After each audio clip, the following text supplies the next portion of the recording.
child, just 5 years old, rushed to the hospital in Neuquén, Argentina, little CAM. His small body just failing, multiple organs shutting down.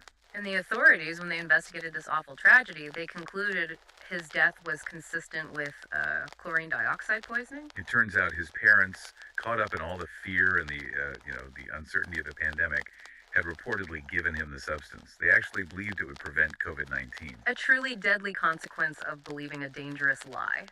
Welcome to the ANTICLO2 Show. Today we are plunging headfirst into a subject that's, well, it's as disturbing as it is vital to understand. We're talking about the shadowy world of dangerous miracle cures. And the networks promoting them, the devastating human cost. We'll be focusing particularly on the heartbreaking impacts documented right across Latin America. Yeah, we've really immersed ourselves in a pretty substantial collection of sources for this deep dive. We've got hard-hitting news reports from major outlets, CNN, Infobay, BBC, places like that. And also some really deep dive investigative journalism. Organizations like Chiquehuado and LClip, they did incredible work painstakingly uncovering the truth behind these claims. We've looked at medical reports too, published in journals like Medicina Interna de Mexico and Respirar. These detail the grim clinical realities faced by the victims. And we've even sifted through transcripts from online platforms, everything from YouTube channels actually promoting these substances to others working tirelessly, trying to debunk them. It's raw stuff. It's difficult material, especially when you confront the stories of the people who were harmed. But ignoring this phenomenon, how it works, who the victims are, well, it's simply not an option, is it? No, it really isn't. And what you see when you synthesize all these diverse sources is a really stark picture. It's this whole ecosystem where misinformation basically weaponizes fear, where false hope is sold like a commodity, and where the most vulnerable people often become the targets. It just underscores the profound dangers lurking in our information environment, especially when crises hit and people are desperately searching for answers. So our mission in this deep dive is to pull apart these sources piece by piece. We need to understand exactly what this substance is that's being falsely promoted. Uncover its very real, very dangerous effects on the human body. Identify the key individuals and organizations driving its spread. Trace the legal battles, the police actions taken to try to stop them. And crucially, bear witness to the tragic human toll documented in these reports, especially, as he said, the devastating impact in Latin America. Let's get right into it then. Okay. At the heart of this whole complex issue is a chemical compound, chlorine dioxide. Now, you've probably heard it called other things, names like MMS, that stands for Miracle Mineral Solution, or CDS, chlorine dioxide solution. And look, the reports confirm this substance does have legitimate uses, but, and this is critical, they are strictly industrial or for disinfecting inert surfaces. Yeah, think bleaching paper, textiles, purifying water, making sure surfaces are clean, things like that. The absolutely critical point, and it's hammered home across all our sources, is this. It is unequivocally not meant for human consumption. Yeah. Not designed for it, not safe for it, period. Precisely. And regulatory bodies all over the world, the FDA in the US, the Pan American Health Organization, PAHO, across the Americas, the European Medicines Agency, they, along with the scientific and medical communities, are completely united and clear on this. There is zero scientific evidence supporting the safety or efficacy of ingesting chlorine dioxide for any health condition whatsoever. Yet the narrative pushed by the people promoting it, which is detailed extensively in the sources we looked at, it's a complete inversion of reality. It's staggering. The claims are just astounding, almost unbelievable if they weren't linked to such terrible harm. According to these sources, it's peddled as a simple health formula that cures malaria. Malaria, that's one of the oldest claims, isn't it? Yes, and it goes way beyond that. A miracle cure-all, supposedly capable of tackling this incredibly broad spectrum of serious diseases. We're talking claims it can treat or cure cancer, Alzheimer's, autism, Parkinson's, multiple sclerosis, HIV/AIDS. And most recently, and just so tragically, it was aggressively marketed as a treatment or prevention for COVID-19. One source even highlights the sheer audacity. In the early days, MMS was apparently touted as leading to a longer life. A longer life. From drinking bleach solution. It sounds absurd, right? And it stands in stark, dangerous contrast to the actual scientific understanding, which is also mentioned in some sources, of chlorine dioxide's oxidative nature. Oxidation breaks down cells. It's linked to cellular damage, degenerative processes, the exact opposite of promoting longevity. So this huge disconnect between the fantasy they're selling and the chemical reality. Yeah. That's fundamental to the whole deception. So who are the architects of this dangerous fantasy? Huh. Who are the people driving this global promotion of what is essentially a toxic chemical, selling it as a cure? Our sources point to a network, and there are key figures who keep showing up. One name you see frequently is Jim Humble. Reports trace the promotion of MMS back to him somewhere around 2006. He wrote a book about it, founded companies to distribute it. Okay, so Humble's a key originator. And then, stemming from Humble's work, the sources introduced Mark Grennan and the organization he co-founded with Humble, the Genesis II Church of Health and Healing, often just called G2C. The church. Right. This group is described as distributing CDS, claiming it was a sacrament. But, the church aspect, according to statements attributed to Grennan himself in some sources, it wasn't really rooted in genuine religious belief. Yeah, what was it then?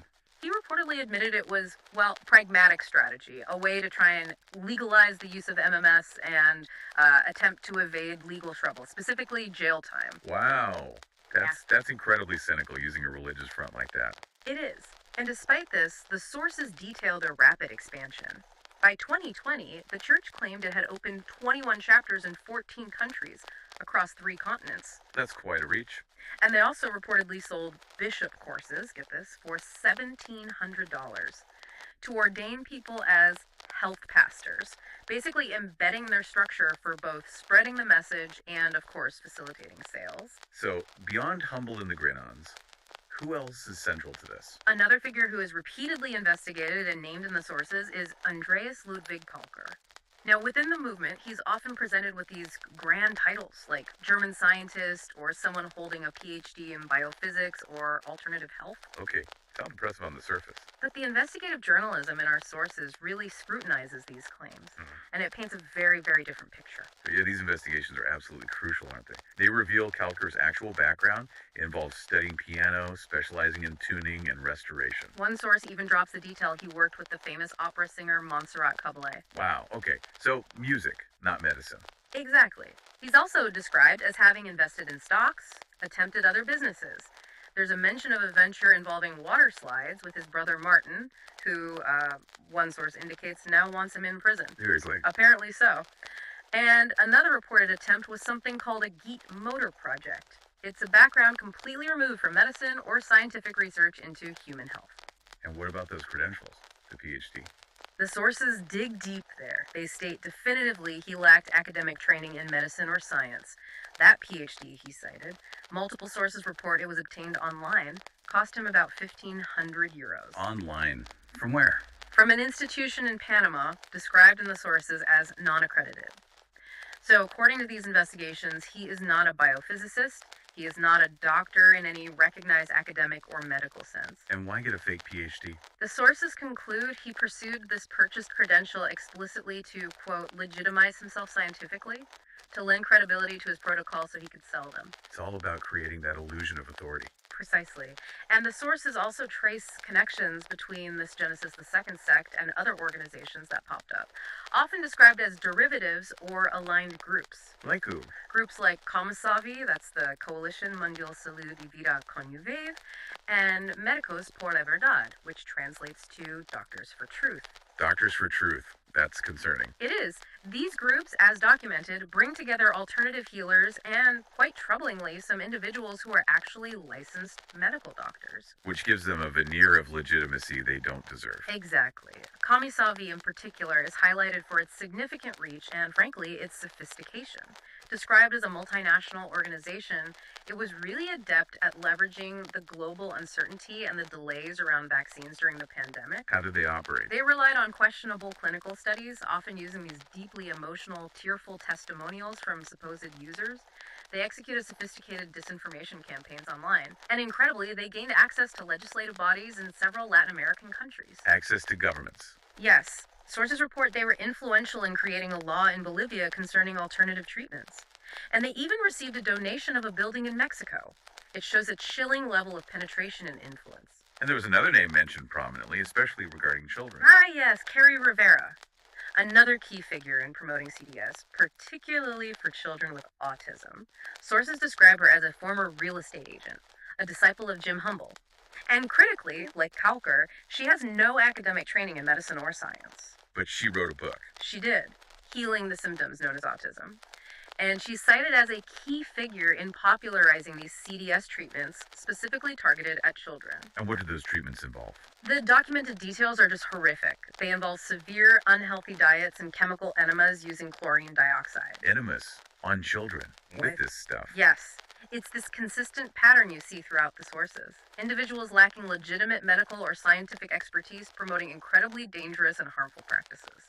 So with this network of people in place, Humble, the Grenans, Calker, Rivera, these organizations like Comisavivi, how did they actually get the message out? How did they disseminate this dangerous information? Well, the sources detail a relentless and pervasive disinformation machine, operating primarily online. Make sense? They use dedicated websites like that one, with the deceptive About section claiming it cured malaria. They plastered testimonials everywhere, published books like Rivera's, sent out newsletters. Mark Brennan even had a podcast. And videos, I imagine. Oh, videos were central. Reports mentioned Jonathan Grennan producing videos showing what he claimed were manufacturing facilities. Calker himself appeared in videos giving recipes for how to prepare CDS. Giving out recipes for poison online. Essentially, yes. And they leveraged testimonials from influencers, even some quite well-known personalities. The sources mention names like Lindsay Wagner, the Argentine journalist Viviana Canosa, the musician Andres Calamaro. So they use celebrity endorsement, or at least association. Absolutely. They held public conferences, too, with deceptive titles like CDS, the most effective solution. They offered expensive online courses and diplomas, sometimes costing up to $900.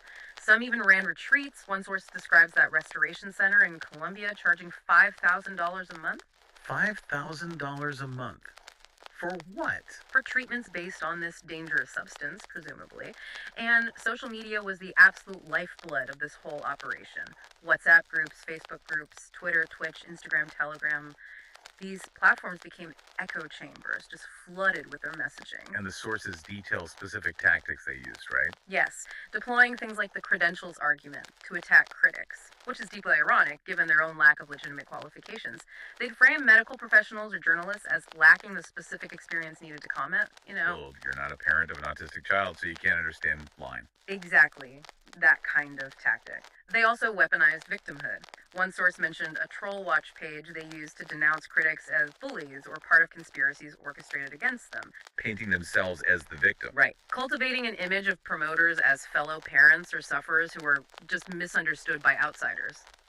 Relying heavily on these emotionally charged but ultimately unverified anecdotal testimonies instead of any actual clinical data. And this leads to perhaps the most chilling detail uncovered in the sources, something that really highlights the danger inside these private online communities. Go on. When children who were undergoing these so-called protocols were clearly suffering, showing signs of severe illness, the first response provided within one of these private groups, and a source actually captured a screenshot of this, was this horrifying instruction: don't call 911. Don't call 911. My God. Can you imagine?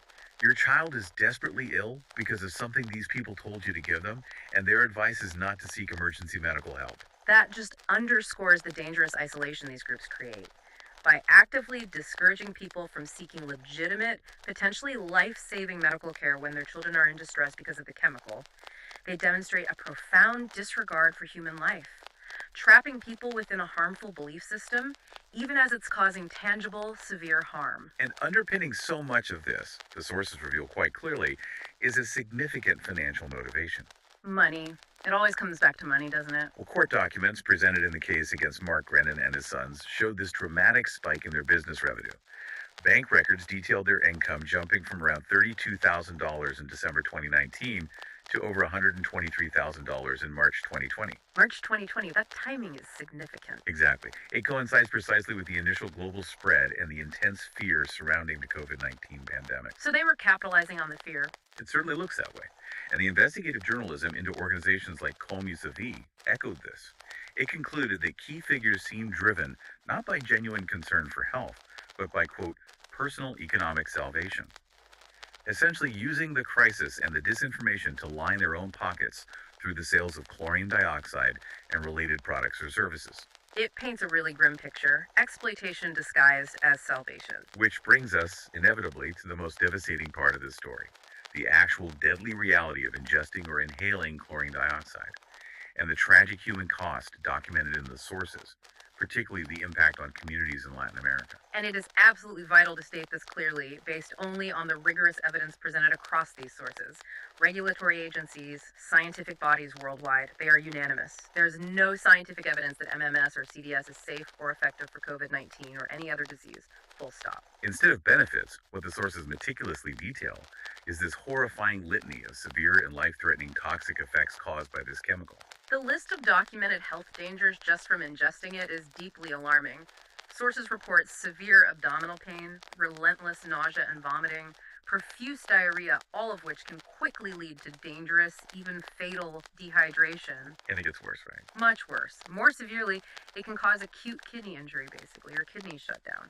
Hemolytic anemia, where the chemical literally damages your red blood cells, hindering your body's ability to transport oxygen. So it attacks fundamental bodily functions. Yes.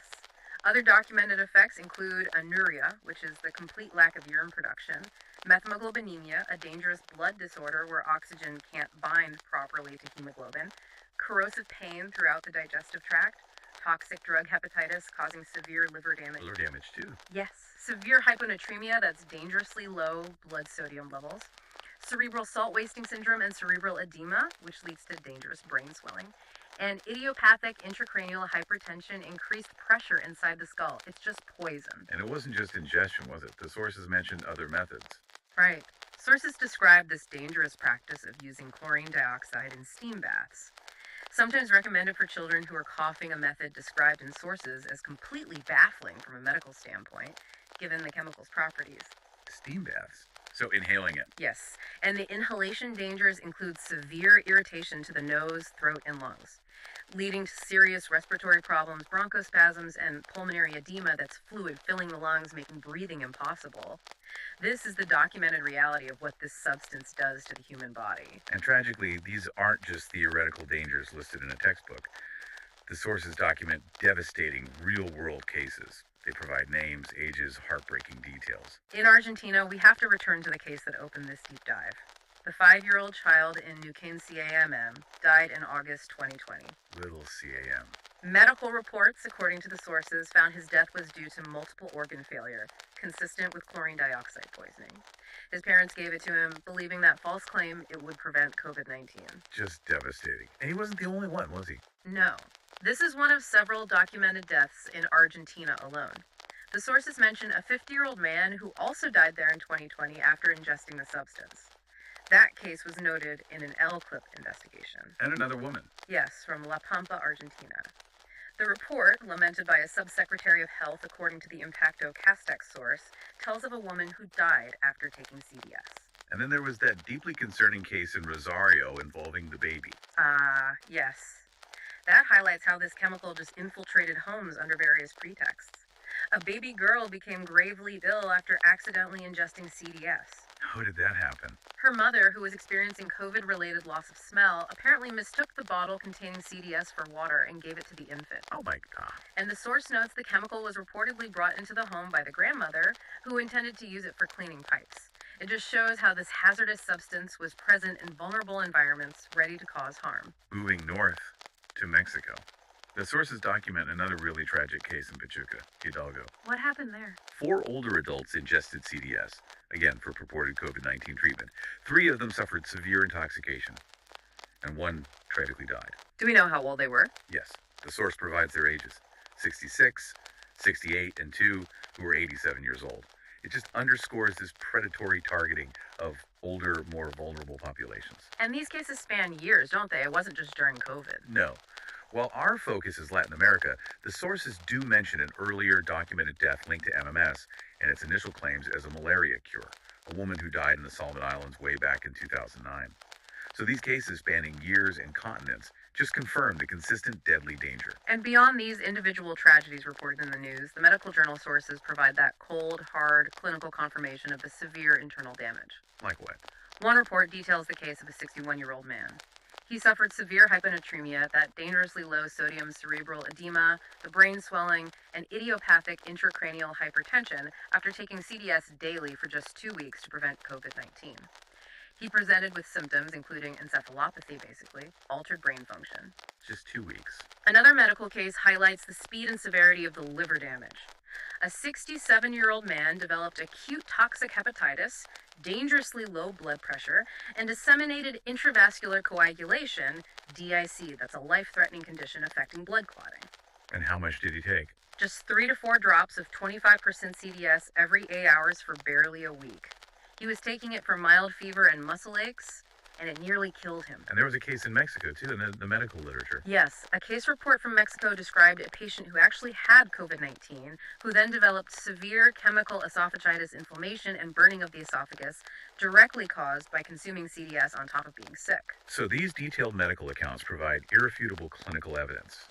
This stuff causes severe, often irreversible damage. It's a corrosive chemical. These documented cases, these names, CAMM, these ages, they make it chillingly clear that the claims of miracle cures are not just false, they are a direct threat to life, leading to agonizing illness and death for real people, including vulnerable children and older adults, right across Latin America. Given these clear dangers, the mounting death toll, obviously legal authorities and police forces had to step in. They've been attempting to dismantle these networks and hold the individuals accountable. And our sources detail a number of significant legal battles and police actions. Let's start with the actions taken in the United States. Against those core figures, the Grennan family, Mark and his sons, Jonathan, Jordan, and Joseph. What happened to them? Reports outline the serious federal charges they faced in Florida. Conspiracy to defraud the U.S., conspiracy to violate the Federal Food, Drug, and Cosmetic Act, which basically means distributing unapproved and misbranded drugs, and criminal contempt for defying court orders. So the court had tried to stop them before. Oh, yes. The legal process began back in May 2020. Judge Kathleen M. Williams issued a temporary restraining order, quickly followed by a preliminary injunction. This order explicitly prohibited them from selling or even labeling CDS as a medicine. And did they stop? Not a chance. The sources document their extraordinary defiance. They reportedly declared they were not bound to obey the court order, and chillingly, they even threatened the judge. They threatened a federal judge. According to the sources, yes. And in their own newsletters and podcasts, they openly admitted they never stopped instructing people on how to get MMS. They were basically flaunting their violation of the court's injunction. So what happened then? Arrests. Yes. This open defiance led to their capture. Mark and Joseph Grennan were apprehended down in Santa Marta, Colombia. Sources indicate they'd been living there for about 9 years and operating that restoration center, the one reportedly charging $5,000 a month for retreats. And the other sons. Jonathan and Jordan were arrested in the United States. Did they go to trial? Sentencing. Yes. The case culminated in their sentencing in July 2021. Jonathan, who was 37 then, and Jordan, 29, received substantial sentences. 151 months each. That's over 12 years in federal prison. Wow. And the father and the other son. Mark Grennan, 66, and Joseph, 36, were sentenced to 60 months, which is 5 years. They were found guilty on multiple counts: fraud, distributing unapproved drugs, and that criminal contempt of court for their willful disregard of the judge's orders. Was the money trail important in the trial? Absolutely. The financial evidence was key. Sources noted that in the year leading up to their arrest, they generated over $500,000 in MMS sales revenue. $500,000. And that spike in March 2020 alone, over $120,000. It graphically illustrated how they were profiting from the pandemic fear. The motion for their detention before trial even highlighted their extensive international travel, Colombia, the Dominican Republic, and their financial resources as reasons they were a significant flight risk, plus the risk of obstructing justice given their history of defying court orders. Okay, so significant action in the U.S. What about in Latin America? The sources documented actions there too, right? Particularly Argentina and Mexico? Yes, absolutely. In Argentina, a major investigation was sparked by some really meticulous journalistic work from Chacuado. They had tracked online sellers of CDS. And that led to... It escalated significantly. Judge Ariel Lijo ordered 13 simultaneous police raids allanamientos across 8 different provinces in September 2021. These were sweeping actions, hitting locations in Buenos Aires province, Martinez, Boulogne, San Fernando, Mar del Plata, and also Santa Fe, Entre Rios, Mendoza, Salta, Jujuy, Cordoba, and San Luis. A huge operation. What did they find in these raids? The scale is clear from what the police seized: large quantities of sodium chlorite, the precursor chemical, finished CDS MMS product, citric acid, which is used to activate it, DMSO, another controversial substance often sold alongside it, precision scales, product label sheets, and significantly gold coins and large sums of money. Gold coins. Yes, it really underscores the commercial scale of this operation. Who was targeted in these raids? Sources detail that 17 individuals were investigated in this case. One prominent figure among them was Luis Enrique Garcia. He was described as the self-titled Bishop of Genesis II in San Luis Province. Right. They were all investigated for the sale and/or distribution and storage with commercialization purposes of CDS-MMS, explicitly violating the prohibition from Argentina's regulatory agency, ANMAT, because of the known dangers. And during the raid on this Luis Enrique Garcia's property, there was something else found, wasn't there? Something quite disturbing. Yes, investigators made a bizarre and deeply unsettling discovery, as documented in the sources. A complete collection of Nazi symbolism and memorabilia. Pins, medals, coins, videos. Nazi memorabilia. What does that have to do with selling fake cures? Well, directly. Perhaps nothing. But sources note that possession of such items violates Argentina's anti-discrimination law. It was reported for a separate, distinct investigation. While it's separate from the CDS charges, it offers this disturbing glimpse into the kind of fringe ideologies or elements sometimes attracted to these movements. It's just weird and concerning. Definitely adds another layer of strangeness to it all. What about Andreas Kelker in Argentina? Was he investigated? Yes. Andreas Kelker, the figure with the fabricated credentials we discussed earlier, he has been charged specifically in relation to the death of that 5-year-old child, CAMM, in Neuquén. What are the charges? Sources state he faces charges for the illegal practice of the medical profession and for selling fake medicines. These are serious offenses. They carry a potential maximum sentence of 25 years if they result in death. And these charges came after a 7-month investigation into that poor child's tragic death. So they're trying to hold him directly accountable for the consequences of his promotion. It appears so. The sources also report on another figure in Buenos Aires, Eduardo Angel Yabes, a 79-year-old homeopath. He came under investigation for issuing over 200 fake COVID-19 vaccination certificates. Fake vaccine certificates? Yes. And, crucially, the sources note he had also been previously denounced for prescribing CDS. So there's an overlap again. He was arrested for the fake certificates, later released with restrictions, can't leave the country, can't use his unlicensed clinic. Any other connections? Reports mention his past as an advisor to a politician who advocated for informed consent regarding vaccinations, suggesting connections within that broader alternative health and anti-vaccination ecosystem. Okay, turning to Mexico. What actions were documented there? Well, reports highlight the really alarming actions of a municipal president in Francisco Sic Madero, a guy named Jonathan Avalos. What did he do? Sources indicate he planned to distribute CDS to 1,000 volunteers. He tried to justify this potentially dangerous experiment by citing the Declaration of Helsinki. The Declaration of Helsinki. That's an ethical guide for medical research, isn't it? Not a license to hand out bleach solution. Exactly. Sources point out he used the same argument reportedly used by Andreas Kalker, and concerns were raised that he could be violating ethical principles regarding the protection of vulnerable individuals, especially those who are economically or medically disadvantaged. So, using his official position to push this stuff. It seems that way. The sources also mention a conference held in Torreon, Mexico, explicitly promoting CDS. The title was CDS, the most effective solution to overcome the pandemic. Who organized that? Kami Uzi. The event featured a mix of people, businessmen, medical doctors from various specialties, a surgeon, orthopedist, pediatrician, an aerospace work medicine specialist, a physicist microbiologist. And Kelker. And notably, Andreas Kelker was there, listed with his unverified academic credentials. It just illustrates how the movement sought to gain legitimacy by association, even while featuring individuals promoting these incredibly dangerous practices. And speaking of credentials, there was that honorary doctorate Kelker received in Mexico. Yes. Sources note he reportedly received a doctorate honoris causa from the Universidad Ejecutiva del Estado de Mexico, UM. Is that a prestigious medical university? Well, the same sources describe this institution as one that does not offer medical or science degrees. It focuses instead on things like accelerated high school programs and broadcasting degrees, and reportedly has a very small number of graduates. So, another dubious credential to create that illusion of scientific authority. It fits the pattern perfectly.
The spread of disinformation about chlorine dioxide really highlights this intense battle happening on digital platforms. Dangerous lies versus the efforts to counter them. Social media and online platforms were just indispensable for this movement, weren't they? Websites, podcasts, video hosting sites like YouTube, and critically, social media platforms Facebook, Twitter, Telegram, WhatsApp. They were the primary conduits for spreading these CDS claims globally. The sources give specific, quite staggering examples of this reach and velocity. One Facebook post, just featuring an interview with Kalker, was shared over 233,000 times. 250,000 shares for one post. Reports cite users tweeting relentlessly about CDS being a cure the government is hiding. Some accounts posting literally thousands of tweets in just a few months. It demonstrates the sheer volume, possibly automated, of disinformation being spread. And these platforms weren't just for broadcasting outwards, were they? They were used to build communities. Exactly. Facilitating direct and often dangerous interaction. Kalker had his forum, and those private Telegram groups, like the one with the Don't Call 911 instruction, they served as echo chambers where dangerous advice was shared and reinforced away from public scrutiny. And while it's hard to pin down exact numbers, the sources did touch on the potential financial incentives for the platforms themselves, didn't they? Yes, investigative reporting cited in the sources suggests that anti-vaccine accounts, which often intersect with this kind of alternative cure ecosystem, could potentially generate over $1.1 billion annually in advertising revenue. $1 billion. For major platforms like Facebook, YouTube, and Twitter. And that's based on English language content alone. It certainly raises difficult questions about who benefits, even indirectly, from the spread of this kind of content. On the other side of this battle, you have the dedicated fact-checking organizations working tirelessly to combat this tide of misinformation. Thank goodness for them. Our sources highlight the work of groups like Chaqueto in Argentina, AFP America Latina, Maldita in Spain, EFE Neutral. Many are part of the International Fact-Checking Network. What's their role exactly? Their crucial role involves corroborating information with official sources, rigorously verifying claims, and issuing public debunks to expose the falsehoods. Sources show instances where platforms like Facebook did add warning labels to posts, explicitly stating the information was false and had been debunked by fact-checkers. So some action is being taken by platforms. Some, yes. But the sources also make it clear this battle is far from won. False information continues to exist and spread incredibly rapidly. Sources note concerns regarding platforms like Telegram, which reportedly lacks a clear policy against disinformation and apparently didn't respond to inquiries about it. And there was something about Spanish language content on Facebook? Yes, one study mentioned found that a significantly higher percentage of false information in Spanish on Facebook went unidentified as dubious compared to English content. Facebook reportedly disputed the sample size of that particular study, but it raises questions about parity in content moderation across languages. Have official bodies tried to counter it directly? Yes. Sources cite Ecuador's Vigilancia Sanitaria, their health surveillance agency, for example. They published alerts warning people against consuming sodium chloride, or CDS, sold online, stating clearly it lacks sanitary registration and poses significant health risks. So despite all these efforts, fact-checkers, some platform warnings, official alerts, why are these bulos, these hoaxes, still so effective? What makes this disinformation so potent? The sources point to several factors. One is that they often contain this tiny kernel of truth that gets twisted. Yes, chlorine dioxide is a disinfectant, and that fact is manipulated to suggest it can somehow disinfect inside the body, which is nonsense and dangerous. They also exploit crises, right? Masterfully. Exploiting crises and uncertainty, like the global pandemic, preying on people's fears, their desperation for simple, accessible solutions, their hope in the face of severe illness. It makes them highly vulnerable to these false narratives. Are there systemic challenges too? Yes. Sources touch upon issues like Section 230 in the U.S., the law that reportedly shields platforms from liability for user-generated content.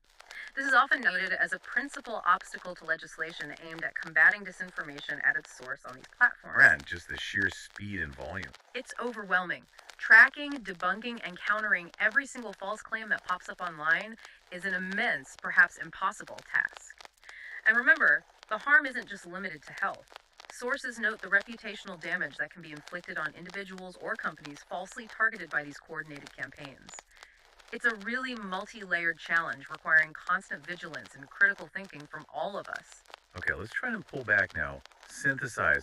What this deep dive into all these sources has really revealed, it's quite a picture.